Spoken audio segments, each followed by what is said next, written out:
Hi, welcome to Business Influencers with TALRadio. We want to welcome you here if this is your first time here, finding us here at TALRadio. You could also find us on Spotify, Apple, and our YouTube channel at TALRadio.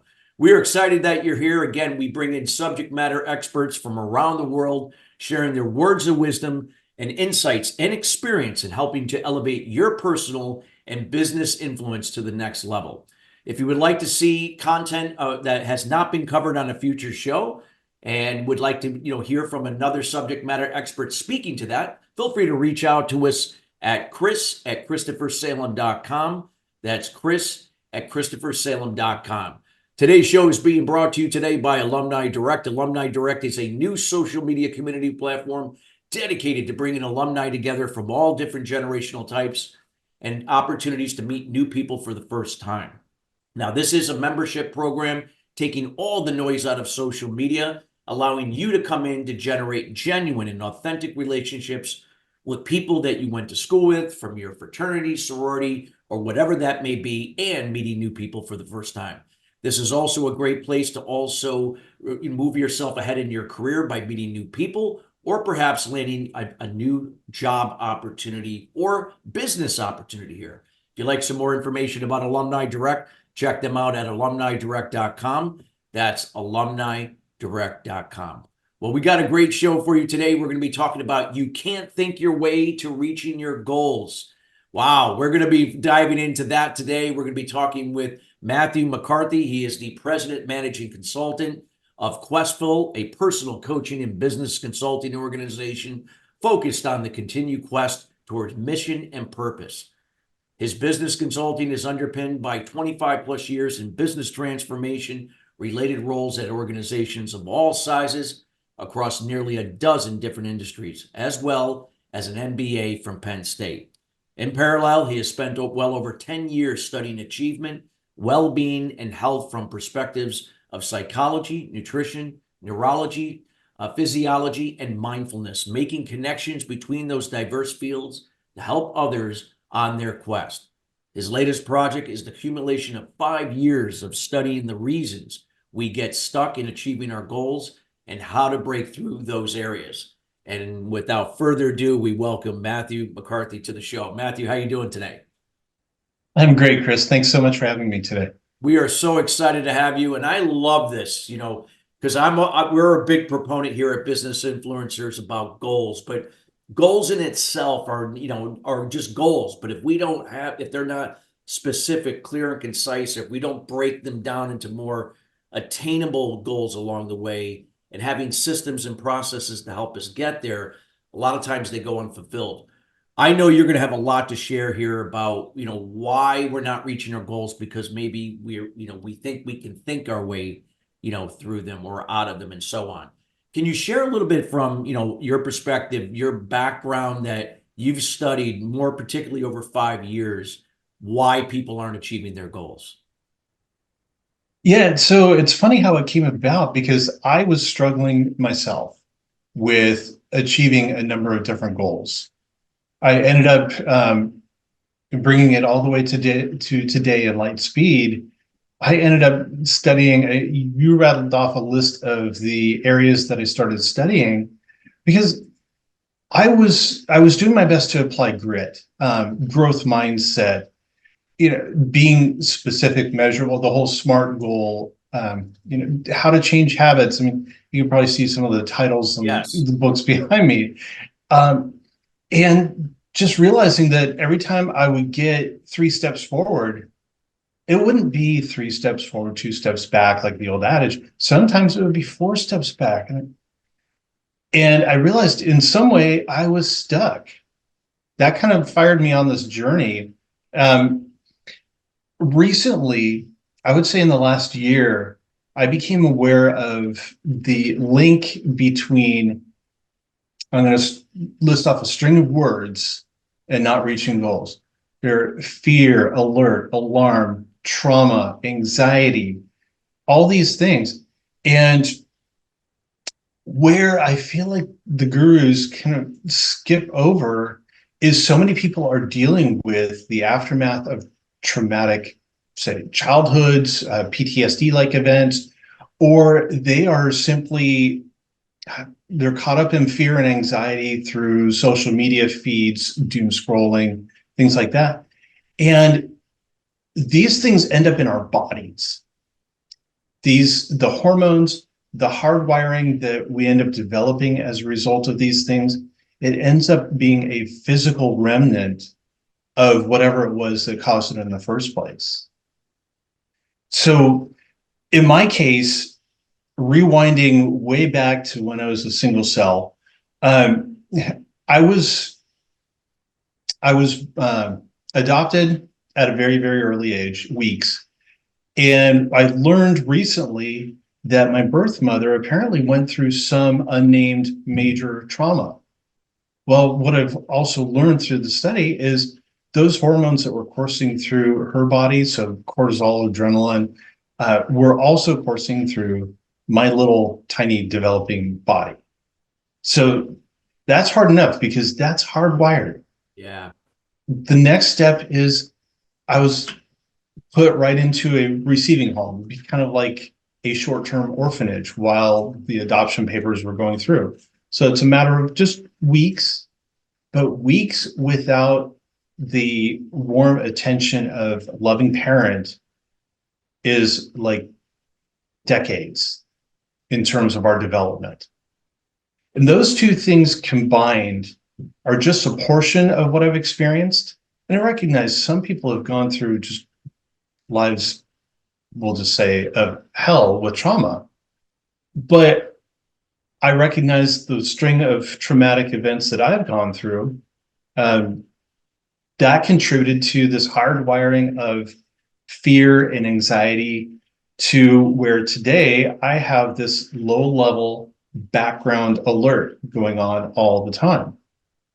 That might make me a little jumpy with noises. It might make me have a little bit of difficulty focusing. It may make me revert back to old habits because they are comfortable. And really, that's just an accumulation of anxiety related to that trauma. Yeah. No, so true. And a lot of times we just don't, we might know, maybe there's something in our childhood. And in this case, like you're saying, Matthew, this was like hardwired by the time you were like conceived, and going back and there are other people, I'm sure that, can understand your story. And others of us have had other types of trauma, even probably post-birth and so on. But a lot of times these things can really impact and how we approach goals and how we go through them on whatever levels. So true. So true. Now, based upon what you've learned with this, what do you find what are some of the ways, like you mentioned, we can't think our way through all the time. We have to maybe get outside of our heads. Is it a matter of just doing it, like Nike says, just do it, and we just now, okay, but that doesn't mean the fear is still not there, and all those things that the byproducts of stress, anxiety, or if people have PTSD. What would you share that you feel based upon what you've learned personally has worked? Right. I wish it was as easy as those three words. Just do it. Yeah. And there are some instances where, just get out of your own way, but that's extremely difficult to do when you are struggling with this background alert, or you've elevated to the foreground due to some challenge that's come up. Instead, it's more focusing on what is your body doing and treating it from that way. And I say the word treat, just for the record, I'm not a doctor, I'm not a mental health professional, but we can treat our own bodies to help us reduce that foreground alert. And I probably should go and define those in a minute, but reduce that foreground alert, which also helps reduce the background alert that you have going on. And like you said, it's not just do it. Basically it's an entire lifestyle change. Yeah. And that sounds difficult. it is difficult, I but know so I've is done it not reaching your myself many goals. years ago. I know it firsthand. Yeah. But what's more difficult is going through life, not living your authentic life and not achieving your goals. Yep. So you choose the good hard versus the banging your head up against a Yeah, brick those wall hard. regrets, like you said. Yeah. Can you Yeah. share more insight what you said about like alerts, like what those might be, Mhm. define those a little more. So a lot of times I don't know if those might mean triggers or that type of thing. Yeah. So alert is actually a state of being. Uh, so background alert is effectively where you're not in the middle of a stressful situation. You're in your normal state. Maybe you're eating breakfast, what have you. You have an elevated um, adrenaline level. You have an elevated attention toward things that could possibly be a threat. So there is no threat, but you're elevated anyway. It's kind of like your home security system is not off while you're home. It's on because you're still worried somebody might come through your door. So that's a background alert. Foreground alert or alarm comes up when you do have a stressful situation come up. Some challenge, maybe it's just somebody cutting you off in traffic, or maybe it's a loved one passing away. I mean, it can be an extreme of what brings it up. But because your background alert is so finely tuned and highly set, you go into that foreground alarm faster, and it lasts for a much longer period of time. Mm, that makes sense. That makes sense. And so what were some of the ways like, I know what I did to kind of shift my mindset at the time, man, 25 years. It took me a while. It wasn't like you said, it wasn't something that happened overnight. You didn't flip a switch and decide, okay, I'm just gonna do it this way. It took some time. Is there like a routine? Is there something that you do to kind of like get your body and mind, even mind in sync to, do something different that you're usually doing? Mhm. Is there a routine? Yes, but it's one that you end up developing for your specific needs. Um, I look at it this way. There's really, when dealing with these challenging situations or stressful events that come up in our lives, um, the key is really one, to build up a buffer in yourself before that happens. So you are reducing the number of stressors that come in you. You are creating your own, let's say, eating and sleeping patterns that are healthy for you, um, that allow you to get the rest and repair that you need, so that when these challenges come up. The other two are when you do actually have a challenging situation. And the first one is a very in the moment thing, meaning you feel that stress sensation come up. And anybody who goes through a lot of stress with time can tune into exactly where that feels. Does it start in the pit of your stomach? Is it in your legs? Is it tingling down to your fingers? Believe me, I've had most all of them, but you'll feel those for yourself. So the first thing you have to do is pull yourself away for a moment. And moment is literally the thing. Um, just sit calmly, as calmly as you can. Huge breath through your nose, and let it expand your gut rather than your shoulders. Just let it fill out your gut, and then slowly release it. So yeah, you could even do this right now if you're listening. Just breathe slowly through your nose once, let it out slowly.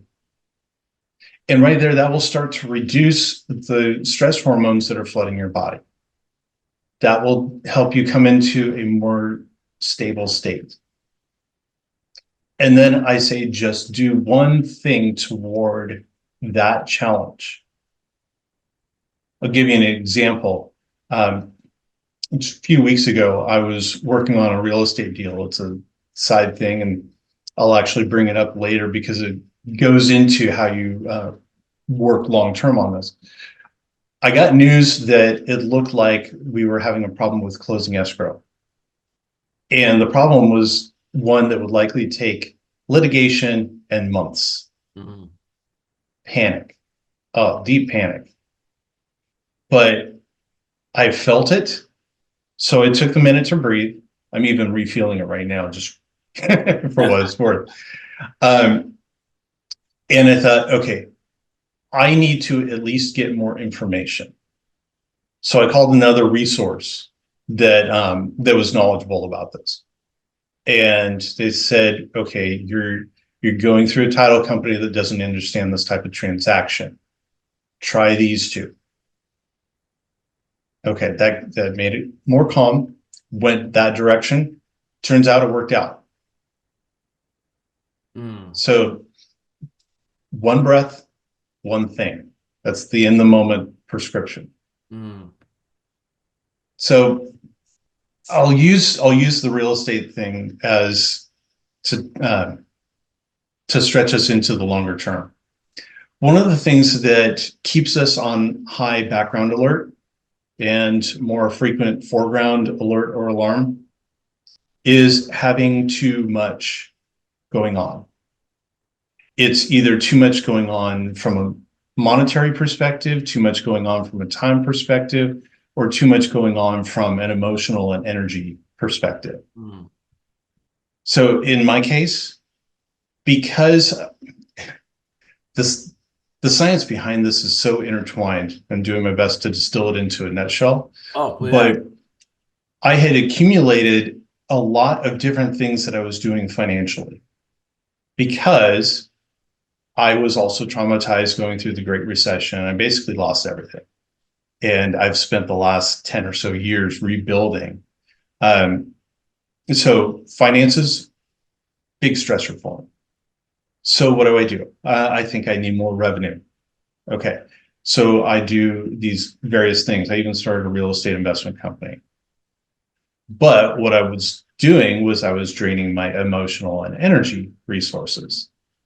I had no background.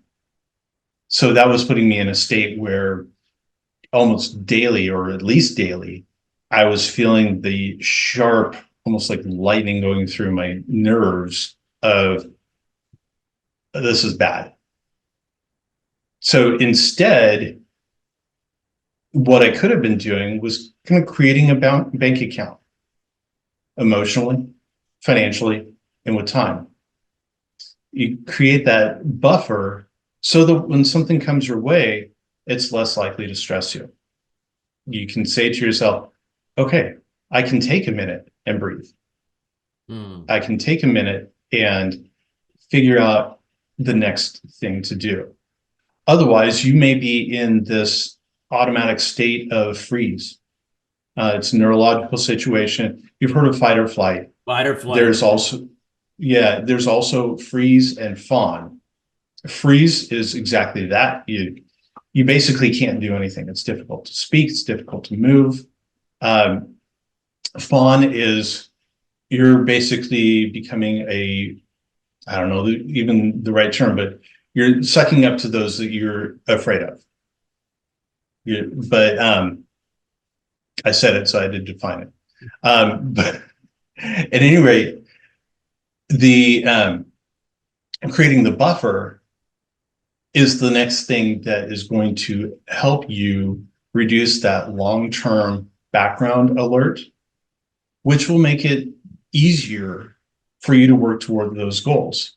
You have more time, you have more energy, you possibly may even have more money because you're not throwing it around chasing everything. Got it. Yeah, that's great. And what would you say? What would you say works? You know, if somebody's listening and they got to take that first step, what would that first step be? Because I find like if people try to do too much at one time, it's like now a more overload for them. Would it be like one thing, one step at a time? You know, when we talk to making that shift. Yeah. So just like I explained, after you calmed yourself down with that one breath, my first step was getting more information. And as I coach and as I look at different scenarios, usually getting one more piece of information is a great first step. I would say in anything but the emergency situation where you have to get out of the burning building.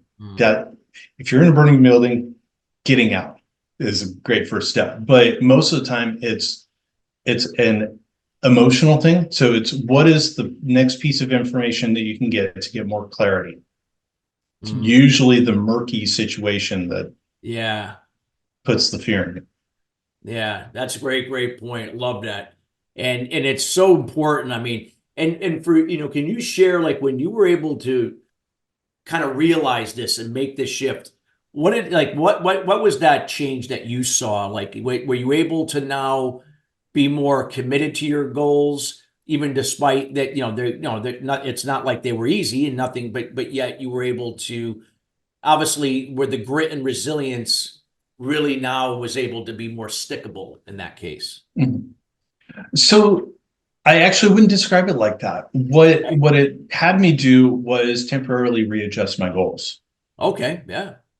Okay, so instead of I need to have X amount saved up for retirement or some financial goal like that, going back to the financial thing that we were talking about, what I instead went to is what can I eliminate from my life? What are the things that are, say, unnecessary or optional that are taking up space, that are draining those bank accounts? So I looked at financially, what could I adjust? I looked at what was taking my time and energy. Funny thing is that time was not really my problem. It was energy. Finances were second. So I literally took chunks of my mostly professional life and said, I am winding these down. Full stop. I'm winding these down. I am only doing one additional thing, and that was turning this into a coaching program. That was my one new thing. And I don't normally recommend people add something when they are reducing. But in my case, I just can't not share this with people. Wow, So that's because, like you said, yeah, it so might be my different for different people. Could be energy first, maybe it's time first, or valuing, learning how to value your time, then just manage it and that type of thing. Yeah. yeah, say an investment banker might be working 14, 16 hours a week. They're fine on finances. They probably don't have any energy, but their time is gone. Yeah. So working on ways to eliminate something to create more time. Yeah. Maybe it's following the 80-20 principle. Okay, what's important? Essentialism. There's so many different practices, whatever resonates best with that person's situation. Yeah. That makes sense. Love it. I love that. This is some great information that you're sharing here, Matthew. What would be like as we're getting near close to the end of the show? We have like, I wanted to utilize this time for you to really emphasize what would be some of the things that we didn't cover that you feel that really should be, that the audience should know about when it comes to reaching and achieving their goals, making them more sustainable to, again, not to be overthink things. Mm-hmm. So, I think one thing that we fall into, particularly those of us with developmental trauma, kind of that early childhood, is doing things for other people's reasons.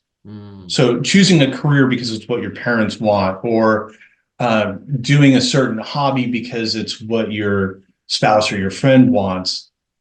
And those things tend to drain our energy because they're not resonating with us, unless they happen to be things that we love. If we love them, that's great. But if they are things that we are only doing because somebody else wants, heavily reevaluate those. Yeah. Yeah. Excellent advice. I really think that is so important. I hope that listeners that you are taking notes. You can, again, go back and listen to this show anytime. Just Matthew's got a lot of great information that he is dropping here, golden nuggets here. Before I want to let people know how to get in contact with you. Any other things that you want to leave with the audience with high impact to what you discussed today? Anything that you haven't shared yet, or anything that you like to kind of really, again, emphasize the importance of when it comes, you can't think your way to reaching your goals? Well, one thing that I developed was a gift. Basically, it's an assessment that helps you see what degree stress, anxiety, trauma, fear, those things are keeping you from your goals. And what you can do, I can send this to you if you just text assessment to 33777. So assessment to just the number 33777. We'll send you out a PDF version of this assessment. You can take it and see how much of an impact the trauma, the fear is having on you, your life, your ability to hit your goals. And that will also put you on my newsletter. So I periodically send out interesting things along these lines. So I would say that's the number one thing that both they can do for themselves, and they can also follow me in that direction. Great. And any other areas that you feel like that people can reach out to you, LinkedIn or email, anything like that you feel, because I think that assessment is a great thing, and we highly encourage everyone to take advantage of that with Matthew. Yeah, so two things. One, I post most regularly on LinkedIn. My life has been largely professional oriented. So I put up interesting articles once a week or so. Also, if somebody wants to reach out directly, is very interested in coaching right now, they can email me directly, matt@questful.life. And I understand you'll have those in show notes just so people can pull them up. But just email me directly. I'd love to get on a call with you and see how we can help. Great. Fabulous. Well, Matthew, I want to thank you so much for taking the time out of your busy schedule to be with us here today. Again, thank you so much from not only myself personally, but also our staff here at Touch of Life Foundation and TALRadio. Thanks so much for having me, Chris. This has been my privilege. And we want to thank you, listeners, each and every week joining us here at Business Influencers. We are committed each and every week to bringing subject matter experts like Matt McCarthy in to talk to you about things that can help move your level of influence in business to the next level, whether it's on a personal or business level. Again, we highly encourage you to reach out to Matthew, get your hands on his assessment, take it, and also reach out to him on LinkedIn, email, and connect with him one-on-one. And again, you can listen to this show in its entirety here, anytime, here across TALRadio, Spotify, Apple, and of course, our video version on YouTube. And we want to let everybody know again, if you have any questions for future content, reach out to us at chris@christophersalem.com. And again, we want to wish everybody a great rest of your week, and we'll see you next week.